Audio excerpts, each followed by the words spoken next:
This week I'm having a chat with my good friend Clinton Hoy about connecting with your audience. So I wanted to chat to Clinton about this because he's so good at doing that. Every time he puts out new music, there's always this really good promotion around it that actually draws people into the story, has them connect with him and turns them into real fans. So for him, it's so much more than just getting numbers up on Spotify, getting views on YouTube or something. It's actually about building that genuine connection with your audience. And I think to be an independent artist, that is so crucial.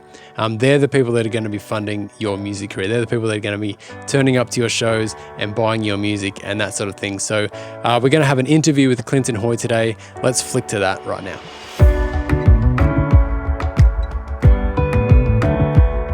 So, well, thanks for coming on. No, I'll look at the camera, which is there.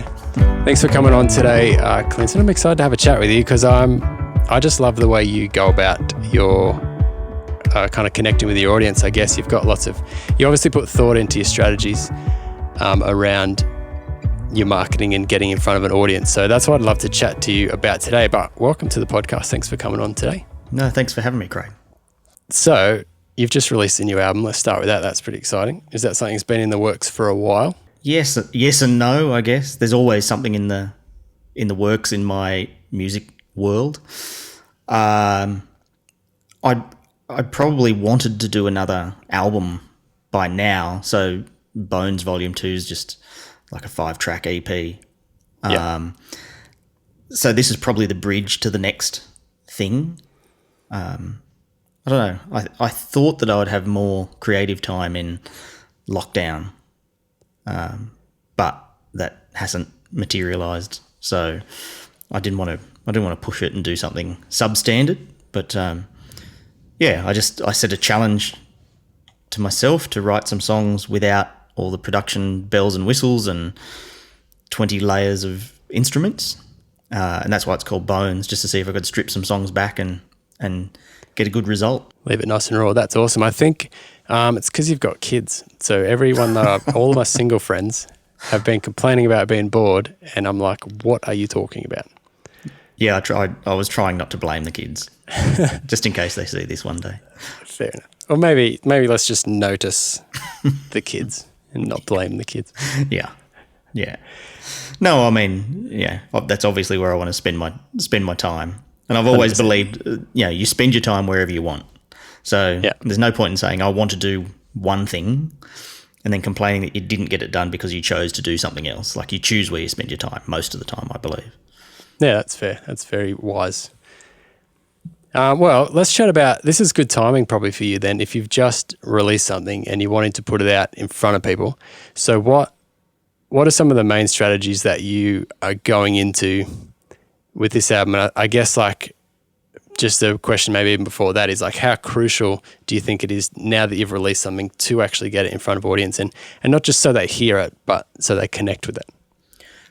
Oh, well, I think, especially now when we can't play live gigs, it's incredibly crucial just to find different ways of getting it in front of people, or getting it into their ears, or however you want to think about it. As much as I would like to pretend that I make music for myself, I mean, I do. Like, I do it because I want to. There's always a little bit of me that likes knowing that people have seen it. So, just like when you buy something new, I guess, when you create something, you just want to show people because you're proud of it. Yeah, so there's a dual element. There's the self-satisfaction of actually doing the music because you love it. And then I guess I talked about this a little while ago, and that's kind of like, that's half of the conversation. So I think the other half of the conversation, which not everybody needs, but I think most of us do, is when that can actually be connected and received. So, like, we don't want, if we can relate it to other pieces of art, like if you were painting, if you just had a shed full of completed paintings that were never appreciated by anybody, it's kind of like, it's just only half of the conversation, I think. Yeah, I think it's a real shame if you have artistic talent, or possibly even if you don't, but you create things. I think it's a real shame to keep them to yourself. For me, art is something that brings people together. So, if you felt passionate enough to make something, then why not why not share it? And if you only make a difference to one person, then that's still good enough. So I guess it can go the other way, can't it, with art, when you all you're doing is trying to please people and you kind of lose that sense of wonder about it. You're just trying to, please the masses, and a lot of people, I guess, blame or like look down on pop music perhaps for being that sort of selling out thing. So there probably is a balance, isn't there, between like, making sure people connect with it and making sure you yourself actually connect with it. Yeah, I think, there's a multitude of ways that you can come at this. I have no problem with being a songwriter for hire. If that's what you want from your career and you want to write pop songs that people love, and that's the job that you've chosen, then that's fine as well. I personally need to have a connection to my songs, and I think I probably won't end up writing a lot for other people because I put so much of my own stories into the songs. But that's because it's important to me to have that connection.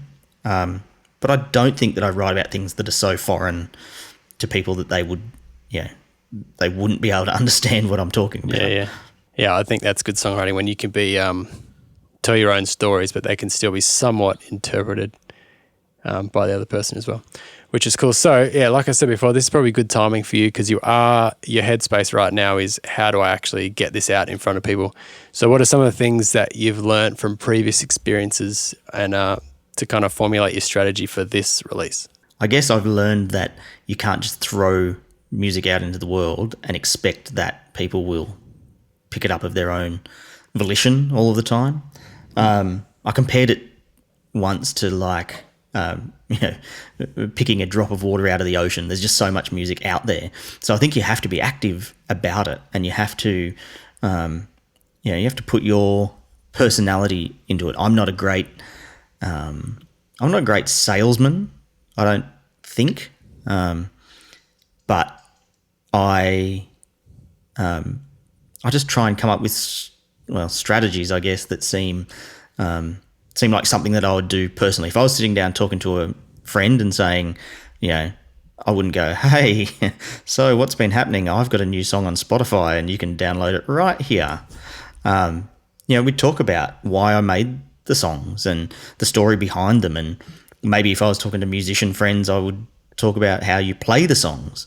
So one of the big things that I did this time around was actually create a songbook to go with my EP. And that was an activity for me in working out, chord names and song structures and all that kind of thing, but also something else that I could share, because I love chords, I guess.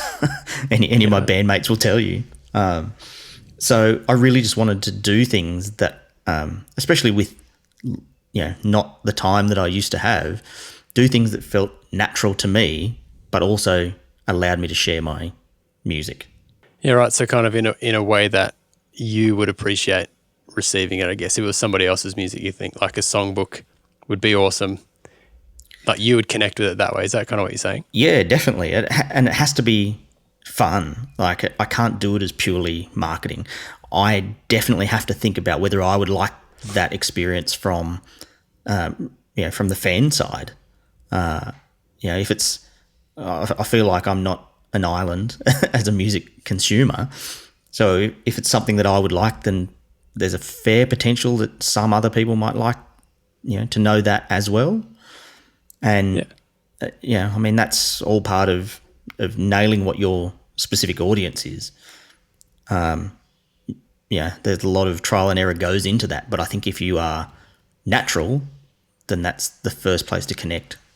If you are yourself. Yeah, right. So let's just have a look at this songbook idea. So what are you doing to get that in front of people? Like how could I get access to that? I've only just started.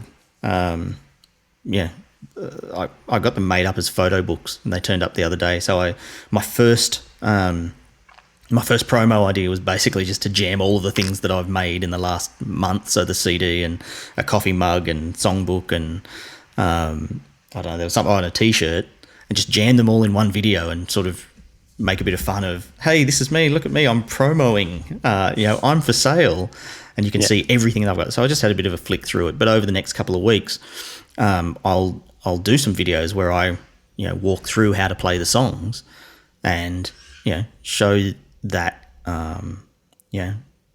there might, or what I consider to be some interesting things in there that you can learn from. Like there's a couple of different tunings in the songbook, for instance. So if you've never played with alternate tunings, maybe that's the encouragement that the encouragement that you need. But I mean, a big part of it is also just me talking about writing the songs and how much I love. Harmony has always been my thing, finding cool chords that go together. And I just wanted to share that, I guess. So when you're going to do, you say you're going to do some videos to push that out. Do you just find that your social networks are the best place? Are you putting money into paid ads or anything like that? I do from time to time. I think one of the most important realizations that musicians needed to have over the last 5 or so years is that Facebook especially doesn't owe you anything. Facebook isn't in the business of altruistically promoting local musicians or unknown songwriters. So I have had a look at ad campaigns and have used them before. I think that's just the reality of getting things out. But I always pair that with things like mailing lists, and I'm one of the relics from a forgotten age, and that I do still have a website. And so it's just coming at people from different angles, I guess. Just to make sure, but I feel like just relying on one of those things would be a mistake. So I have to be, as broad as I can be and stay sane. So I've only got a couple of platforms that I use. Like I would only post on YouTube and Facebook, occasionally Twitter. That doesn't really do anything for me. But I've drawn the line there. I won't take anything else on because I can't do it well. So I'm not going to put B grade or Z grade content onto those things when I can't interact. So we're not going to be able to find you doing dances on TikTok then? No, I'm beyond TikTok. I think that the world lost me at Snapchat, to be honest. So anything that's come after Snapchat is, not for me. Fair enough. I love what you said there, that Facebook doesn't owe you anything. I reckon if you can get your head around that, and that you're really just playing in somebody else's sandbox, and just the fact that anybody can see it is kind of like almost a privilege, in that you just chuck something up there. So that's super interesting. I think you mentioned mailing lists. I often get an email from Clinton Hoy about your music, and I think that's awesome. It ends up in my mailbox, and like most of the time there's a link there to a song or something. So I'm often like just doing some work, checking an email, and then all of a sudden I'm listening to your music. So I think that's a super interesting strategy. And you said dark ages of the internet, of the website, sorry. I reckon you bang on with that. I think it's so much more powerful than social media. Well, probably it probably took longer for that to occur to me than it should have. But I was going through a sort of social media marketing course a few years back, and they started talking about having your own real estate on the internet. That with Facebook and even YouTube, I mean, it's been around for 20 years probably. But I don't own that space, and they could take it away at any point in time. And if Facebook and God forbid, if if social media collapsed tomorrow, I mean, the world may be a better place, but there'd be a bunch of musicians with no way of connecting with their audience, and that it only probably took a couple of modules in that course to really make sense to me that I needed to develop something that was mine. So I started working on the mailing list, and at first it was a real push, because I was taking a clipboard around gigs and getting one email or two emails, because people even in 2015 or 2016, people were like, email's dead, man. Like, give it up. So I started just trying other things, I guess, like using the mailing list as a, like you got invites to events, I guess, if you're on the mailing list. So making it its own special thing rather than just, something that was a secondhand thought. I really started looking into how I could make that more interesting, because it really appealed to me. I struggled with constantly trying to engage an audience on Facebook. I'm like, this algorithm's changing all the time. I can't keep up with what they want me to do. But a few of the ideas that came to me about mailing lists, like one was an album launch via email. I thought, well, this is a really interesting idea, and I'd like to think of myself as a bit of a storyteller. I definitely like to talk. So that gave me an opportunity to really give people a proper listening experience.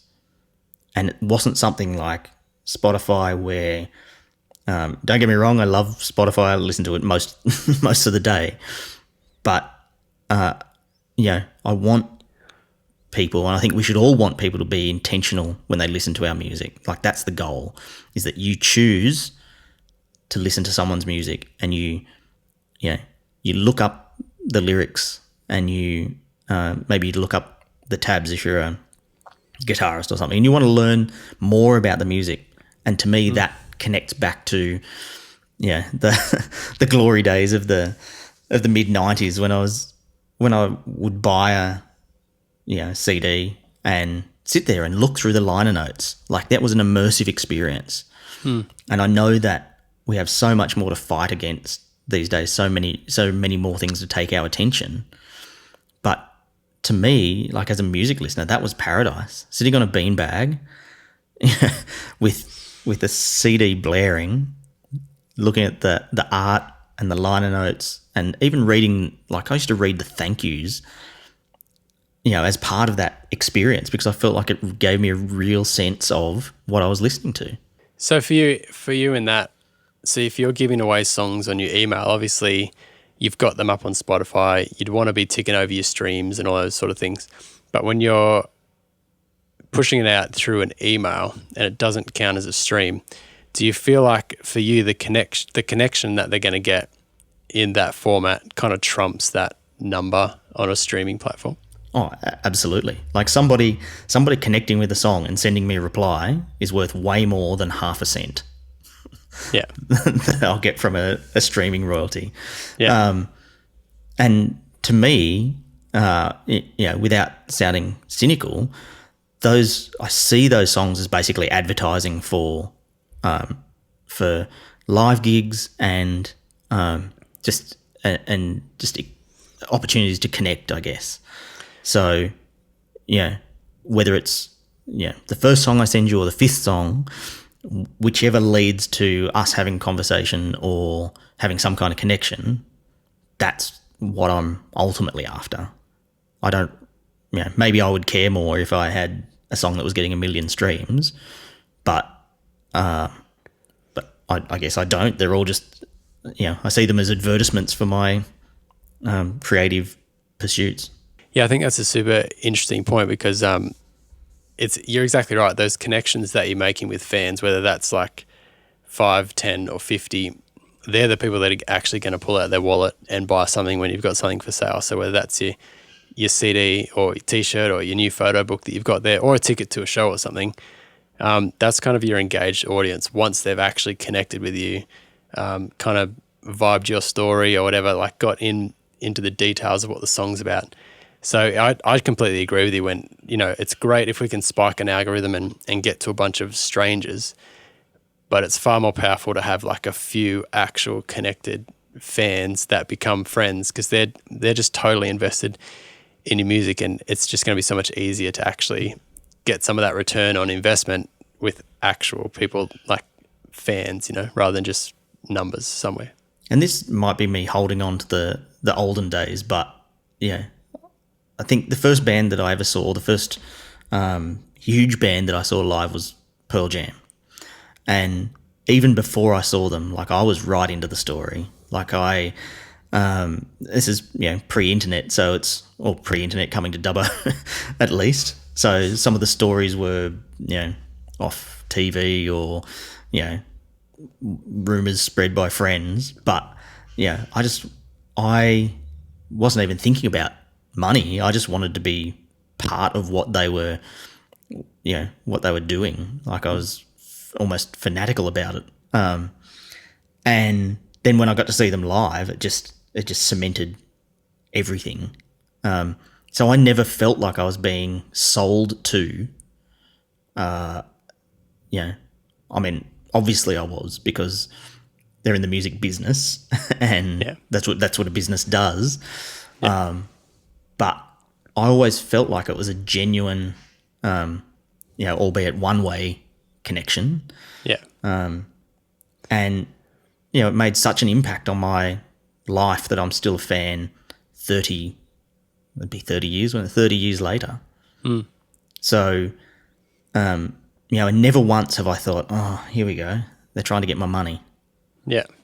And that's the kind of experience that I want to replicate, I guess. I think that's an important point, because I think that was my next question, was the kind of this, how do you go about getting over that fear of just trying to jam your stuff down people's throats? And I think it stems from us not wanting to be too businessy, not wanting to be too salesy, because we hate that. But I think if we can look at it in a different way, like you did with Pearl Jam, so they made money from you, and they've probably made a lot of money from you over those 30 years.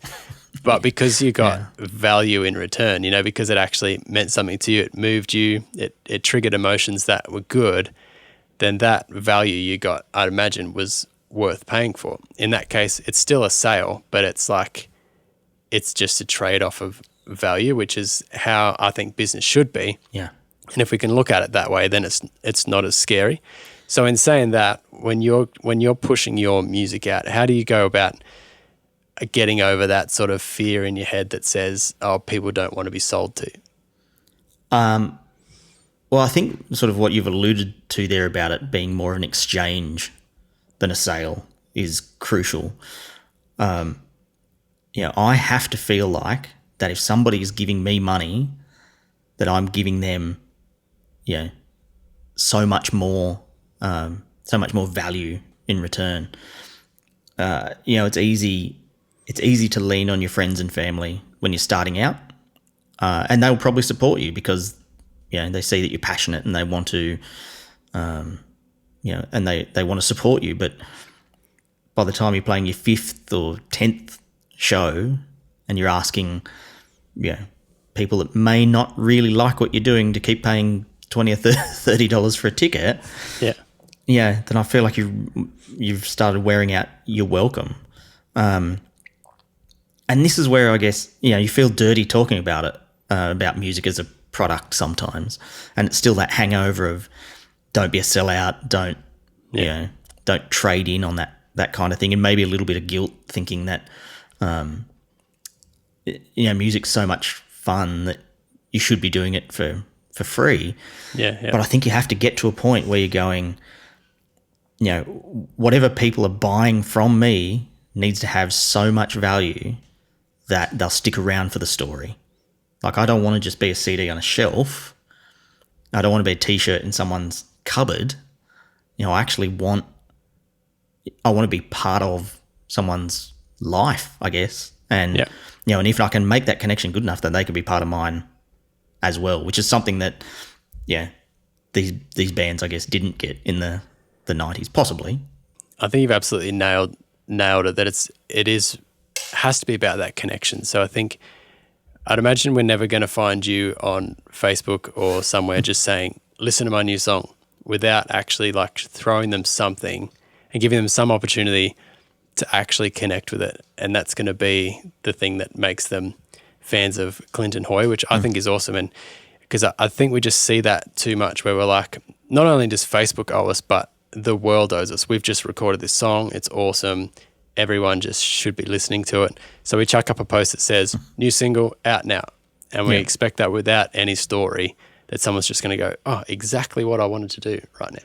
But I think your approach, where you're making songbooks or you're emailing out people with the story behind the song, you're building that connection of story, and that leads to people wanting to purchase your music, which I reckon is, I think a lot of people have got that kind of messed up. But I mean, I was there once upon a time, like, when I first started releasing music, I was doing the, new single out now.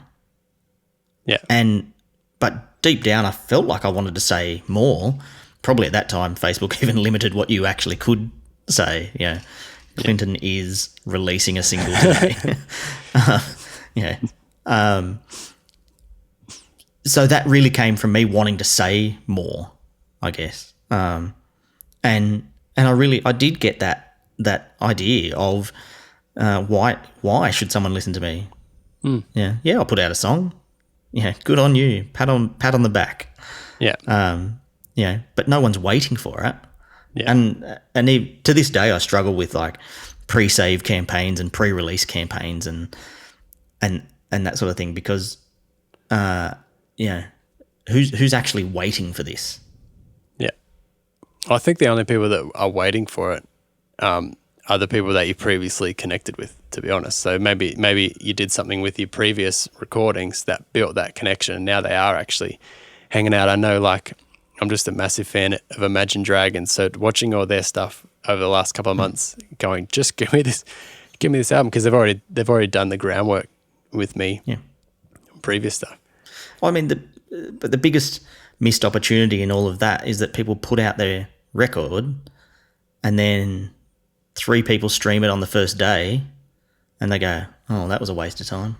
Yeah. Why did I put in all that effort?" When really the most fun that you can have is once it comes out and you can actually share it with people. One thing that the online music world has given us is the long tail. You can ride that release for 12 months or 2 years if you want to. If it's generating that engagement, then go with it. And I think that that's one place where too often people are stuck in the past of going, release day is here, bang, done, my work's done. Yeah. When in reality it's just started. And that's when, like, I get a lot of people come in the studio going, I want to do the next song. The first one was good, but we can do better with the next one. And I think why that's true, exactly what you're saying, is also true when it's not just a one and done. It's a constant thing, and I guess that's where you kind of got to have that business sort of mindset to a degree, where you're actually coming up with strategies to continually allow people to connect with it.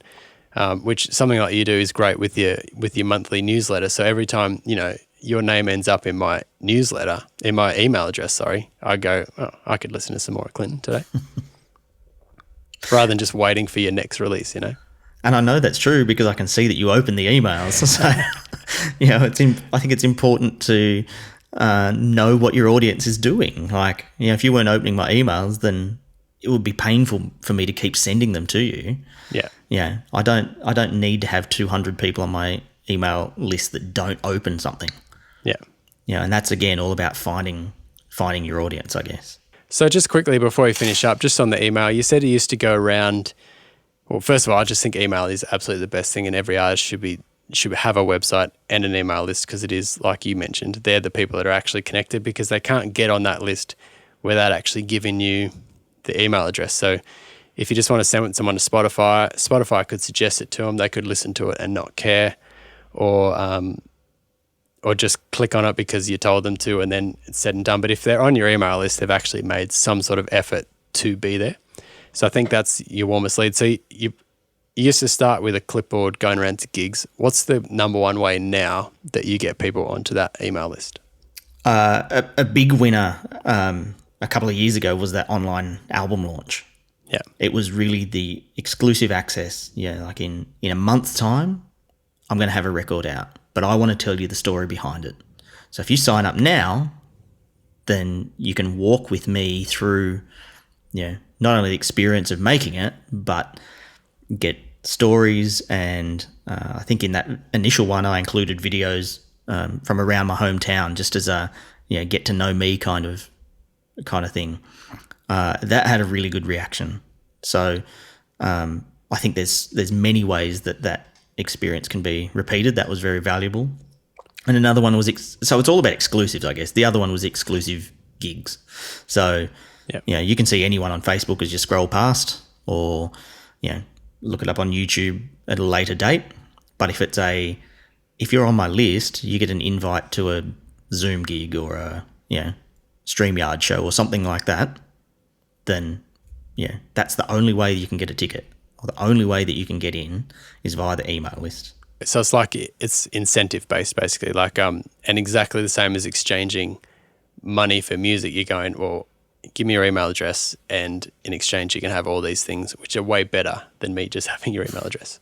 Yeah, and whether it's exchanging money or like time's precious as well. So if you're giving me your time, then I have to give you value for that time. That's another way that we're going to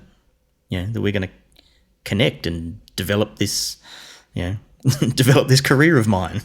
Yeah. Oh, that's really good. I feel like I've learnt a stack today. Is there anything you wanted to just throw in there about general marketing and connecting with audiences before we finish up? I think it's just be genuine. Yeah. Just, people will know if you're putting it on. It might take them a little while to figure out, but it's hard to keep up an act. So just, be yourself and do things that you would enjoy experiencing. And I think you'll do fine. Yeah, that's good, because the challenge is when we see other people doing good things and it's successful, that we go, that's the thing I've been waiting for. Like, that's the ticket. So if I just do that thing like them, then I'll make it. But like you said, it doesn't work. Yeah, well, if I put makeup on my face or performed in a mask or something like that, and then I had to turn up and teach at school on Monday, it would get torn. I would get torn to shreds. Whereas being genuine, I don't have to pretend in any environment, really. Yeah. Oh, that's awesome. Thanks so much for coming on the podcast today. Where can people find you if they want to listen to music or get on your mailing list? How can we do that? I'm going to say to ditch the socials and go straight to clintonhoy.com. And that'll make you feel good about having a web page. Nice. So when you'll see a bunch of hits, I hope. Like, get on your mailing list and listen to your new EP. So there's a Bones Volume 1 and this is Volume 2. Yep. Yeah. So awesome. Bones Volume 1 from about 2016, I think. Volume 2 from June this year. And hopefully something new early next year. Very good. Well, thanks so much for coming on. We'll talk to you again soon. My pleasure, Craig. Thanks. Hey, well, thanks so much for sharing a bit of your journey with us, Clint. And I think you've really understood the importance of connecting with your audience, and for that to actually drive your music and to drive your motivation around the whole thing is actually connecting with audience. So having something that is birthed from you and then picked up and held onto by your audience, which is really, really good. So thanks for sharing with us today. I'm just doing weekly episodes here on From Musician to Artist, either as a podcast if you like listening while you drive or something like that, or here on the YouTube channel as well if you're a visual person. So subscribe to either of those to keep up to date. Just episodes about going further in your music journey. Wherever you are now, it's just about walking forwards and just getting better and doing music more because we love it and we're passionate about it. So thanks so much. Make some music this week and we'll talk again soon.